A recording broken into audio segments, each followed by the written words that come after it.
توسا news میں اہم خبر سے آپ کو آگاہ کر رہے ہیں۔ ایڈمنسٹریٹر میونسپل کمیٹی توسا نے عوام کی سہولت کے لیے شہریوں اور مسافروں کی آمد و رفت کو مزید آسان بنانے کے لیے اقدامات کا آغاز کر دیا۔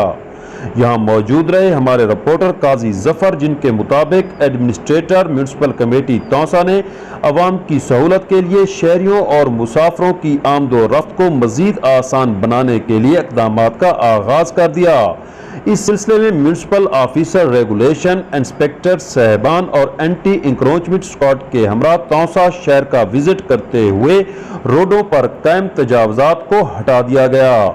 اور مہنگائی میں پسی عوام کو عارضی ریلیف دلانے کے لیے مہنگی اشیاء بیچنے والے درجنوں دکانداروں کو 15,000 روپوں سے زائد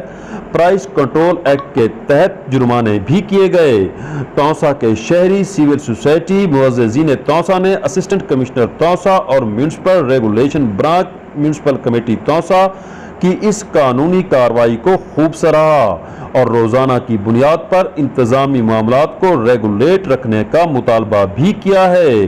اس موقع پر انڈس ہائی وے کے مکینوں نے اسسٹنٹ کمشنر توسا سے یہ مطالبہ بھی کیا ہے کہ اس روڈ پر عیدگاہ سے لے کر منگروٹھا چوک تک موجود تجاوزات کو ہٹانے کے لیے بھی فوری طور پر اقدامات کیے جائیں تاکہ آئے روز ہونے والے حادثات سے بچا جا سکے۔ قاضی ظفر کے ساتھ سہیل شہزاد، توسا نیوز، توسا شریف۔